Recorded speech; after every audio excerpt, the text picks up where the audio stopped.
are also deploying military advisors and other forms of military assistance in all three of those areas in the case of the United States, for China, in Africa and Central Asia, not in the Persian Gulf area. So there's a trajectory of increased military involvement in these three areas. Of that, there's no question.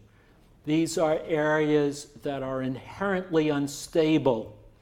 They are unstable for historic reasons, to be sure.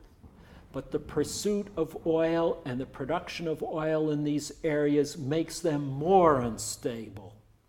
That's something you have to grasp.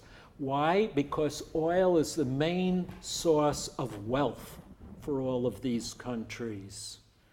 And with the price of oil rising, as the pursuit of oil intensifies, and these areas, with the exception of Venezuela, these areas are the only areas left in the world that have any oil. Central Asia, the Persian Gulf, and Africa are the only areas left in the world that have any spare oil. So they will increasingly become the focus of competitive pressure, of struggle between the U.S. and China for what's left of the world's oil will be these areas. So these competitive arms struggles are bound to intensify. And the value of the oil will increase. That means whoever controls the government of these countries has their hands on the only source of wealth in what typically are otherwise impoverished countries. It's not like the Netherlands. I know you gain here income from oil and gas, but you have other sources of wealth. In Kazakhstan and Azerbaijan and Angola, Nigeria, there is no other source of wealth. And the oil wealth is controlled by the state, nobody else. These are not privatized industries. These are state-controlled enterprises. So whoever controls the state controls the source of wealth. So if you control the state, you control the only source of wealth in these countries. Are you going to hold a free and fair election where you might be elected out of office? Forget it. No way. What you're going to do is take a small pittance out of all of this oil wealth, buy out the military, pay them off to lock up all the opposition, kill them, get rid of them, do whatever is necessary, pay off some other people, and stay in power as long as you can. What does that mean if you're in the opposition and you want your share of the wealth? Your only option is the violent option. So in Nigeria, in Iraq, in all of these countries, armed rebellion or ethnic separatism or terrorism or assassination or coup d'etat is the norm. So all of these areas that I described are inherently violent, and the production of oil makes them more violent, and they will become more violent in the future. And here the U.S. and China are becoming more deeply involved militarily.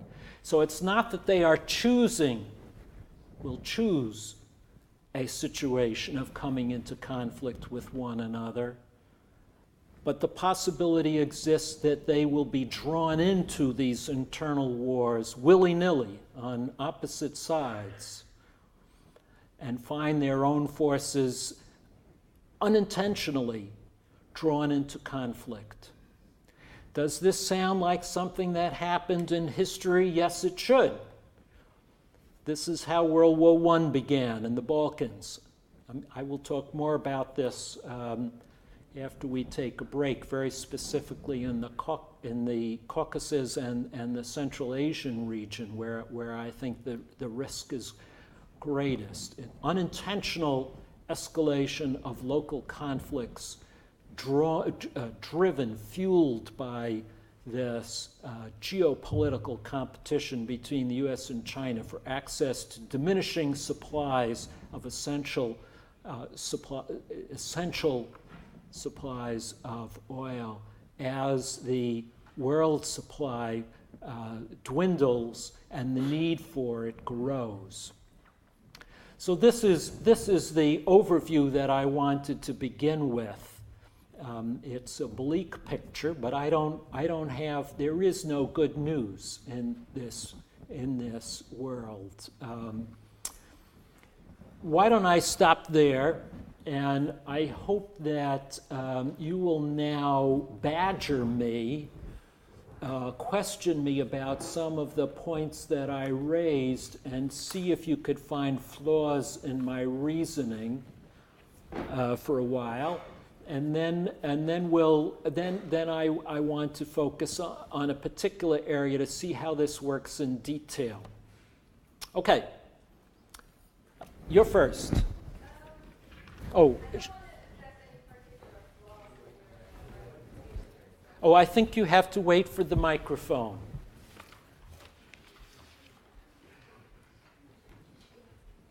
I didn't want to address any particular flaws in your argumentation, but you were talking about the Caspian Sea region, Central Asia, the Gulf region, Africa, and all of those countries actually have in common that, as you said, their only resource is the energy that they're having.